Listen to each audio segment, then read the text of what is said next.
here with Neerav. Why don't you introduce yourself? Sure.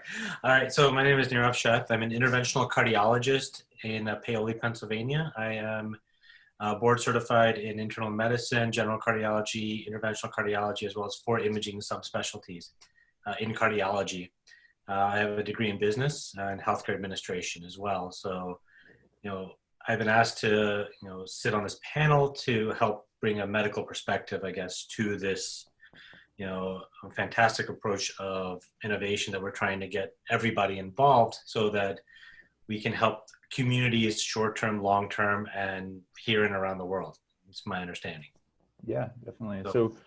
So we've got teams of people, developers and designers who are sitting at home with, with time on their hands right now, and wondering outside of social distancing and washing their hands, what are some of the things they can do? I know, Neerav, we were talking about before, that really we're seeing things broken down into short-term, mid-term, and long-term. And so I think it would be great if you could just elaborate on some of those things and what you're seeing, and then we can dig into, maybe what some of those technical solutions would be to help some of those things. Of course, and I like to think of this in the short, intermediate, and long term, because each of those, while they're linked together, have specific requirements. Short term is, how do we contain this now? And that's where social distancing and hand washing come into play here. So short term, just awareness is the most important component of this. In terms of supply, personal protective equipment to hospitals is in short supply. There are lots of movements around the world to find alternatives. Yeah. And so, Neerav, what are some of the things that you're, from an awareness perspective, that you feel are the most, maybe just not communicated well, or the things people are having the most difficulty understanding? Because there might be some opportunities to help there. Of course. From an awareness standpoint, I think a lot of it is mixed media. We get a lot of media overload right now. So breaking it down into what the virus is, how it spreads, and then following those general, hygiene recommendations that have been in place for 70 years are important, okay? Expecting that if you're between the ages of 18 and 25, you're not going to get sick from this, it's not true. The biggest, misunderstanding I've seen about that is that, younger generations feel that they're immune, but trying to reinforce to them that this is not about one generation. This is about the entire human society, human species. The 1918 Spanish flu killed 50 million people, with 500 million people worldwide infected. Without containment, without adequate education, we are looking at that level of pandemic. Awareness short term to help with that. I'll probably follow up with you with maybe some resources that we can give people to maybe think of ways that we can help with that awareness. That would be a really great opportunity for some people to work on that. Sure. And so you mentioned the personal protective equipment, and we've been hearing a lot about supply shortages and people shipping things different places. And so, for a team working at home, there are databases and things like that we could potentially build pretty quickly. Yes. Do you see, what are you seeing as far as just the demand for that, and is, I don't know, we can have more of a conversation around maybe a way to, I don't know, solve that problem. So I think there are 2 components to the quote supply shortage. Number one, in any given scenario, we have a certain stock supply of medical grade personal protective equipment, and this is no difference. The other part of this is that we have a mass panic that is scooping up personal protective equipment of medical grade for personal and or community use in terms of hoarding. The people who need the N95 masks, the medical grade droplet protection masks, are first responders, emergency room, physicians, nurses, respiratory therapists, people who are in direct exposure with somebody who is likely to have coronavirus. In terms of building your own stuff at home, that's where I would actually look into our material science folks at home, look at testing for, airborne droplet, filtration and creating home masks. Right. Okay. So I could see maybe a solution to this being, again, like in the awareness camp, Mm-hmm. like how to actually, protect your, like, protect yourself at home. Right. And the things that you can do at home so that you can also, give back some of the, like, stockpiles of things that you have. And then, I mean, another thing that's coming to mind for me is maybe there's an opportunity for, hey, you've been prepping for a while and you have a stockpile of this stuff. And so there could be a way to say, hey, I want to donate this, and we can maybe coordinate, coordinate it with it to have it go to the right places. Absolutely. It will be much appreciated in any healthcare community to have a donation of personal protective equipment. So I've been seeing a lot where people have been like 3D printing things at home and stuff. Like what would you say is and honestly, part of the hackathon was inspired by, seeing some of that stuff.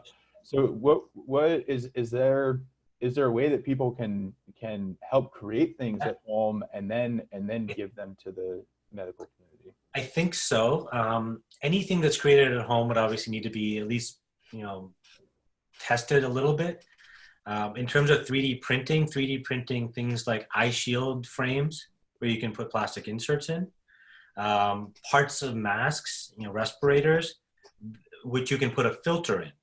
You can 3D print components of personal protective equipment and then add other layers of fabric and or filtration, tissues onto it and create a seal. So that's the short term. And then so getting into, like, midterm and long term, because I think that's where, there might be even more opportunity as we kind of come out of the initial shock of this. Of course. So the short term really lays the groundwork for midterm or intermediate level of help with this sort of thing. If the more you do in the short term, to quote, flatten the curve, and I hope everybody understands the concept behind flattening the curve here.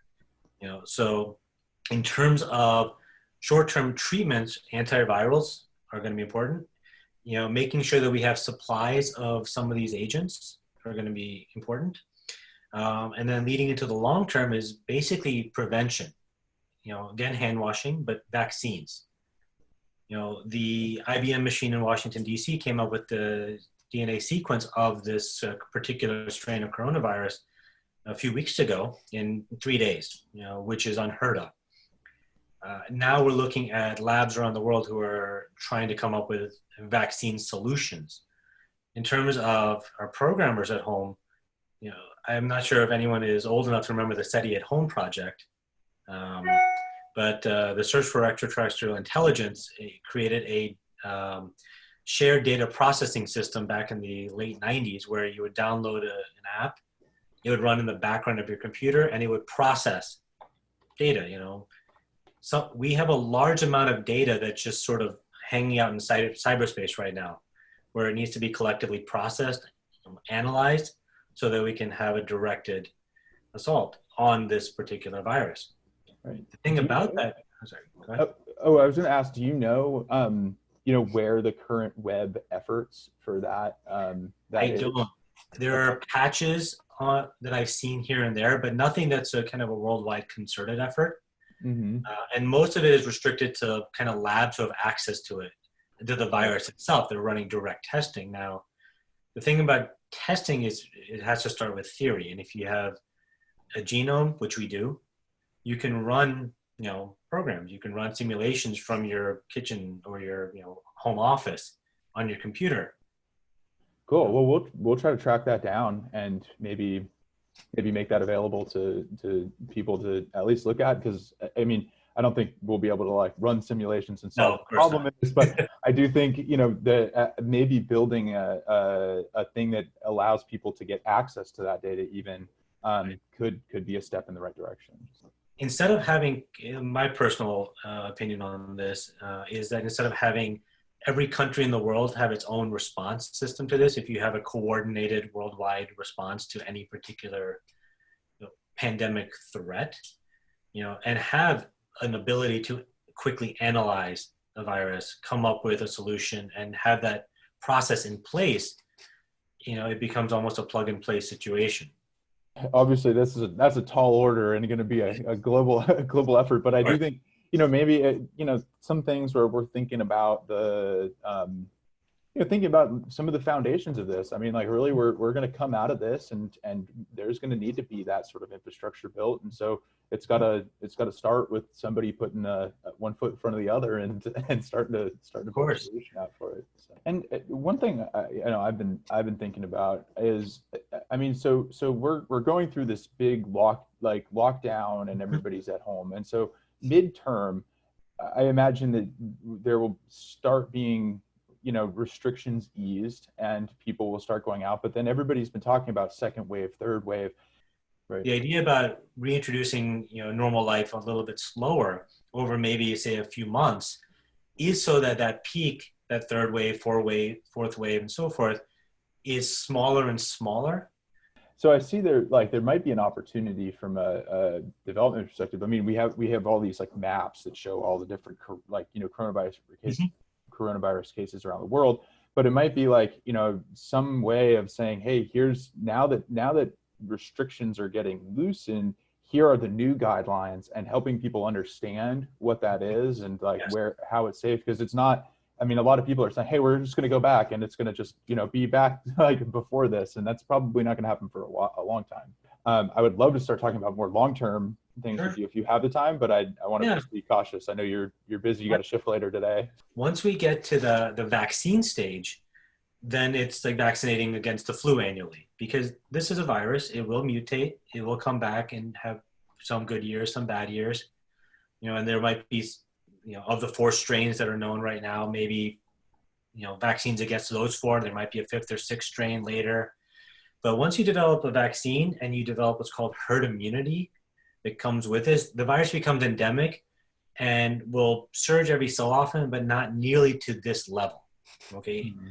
Getting to that point, that's a timeline where this stuff, what we're doing right now, actually matters. I guess like we're probably a bit too early to really be focusing on long term. I mean, it looks like it's short and midterm that we really need to focus on right now to build the foundation. Correct. Well, it's in tandem. You know, you do need to focus on the long term, because if you aren't working on a vaccine now, then and you start in 6 months from now, it's, you know, 18 months from that point. So we're looking at 2 years versus maybe a year to year and a half for a vaccine. The hard part is resource utilization in an uncontrolled setting.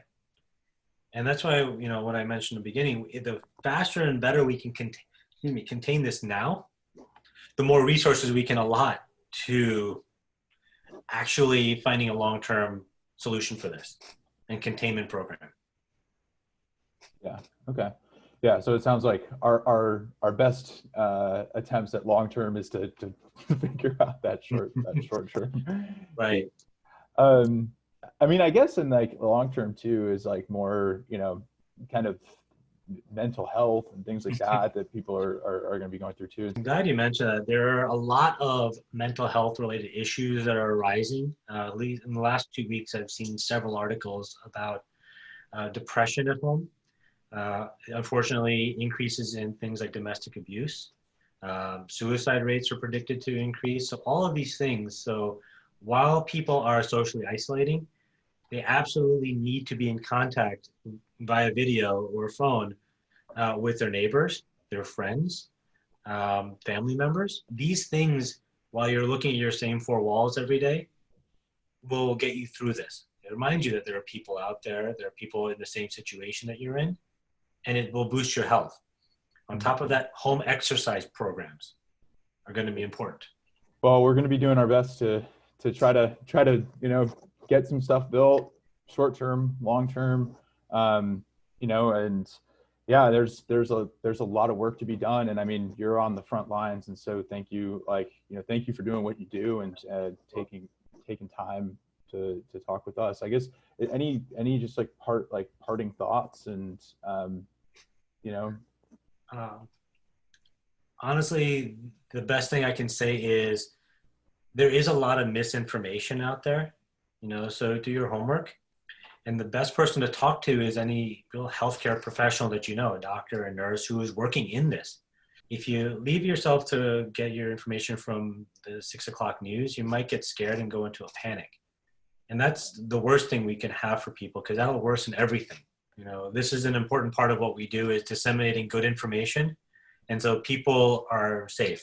I know that they are safe, and they are going to get taken care of.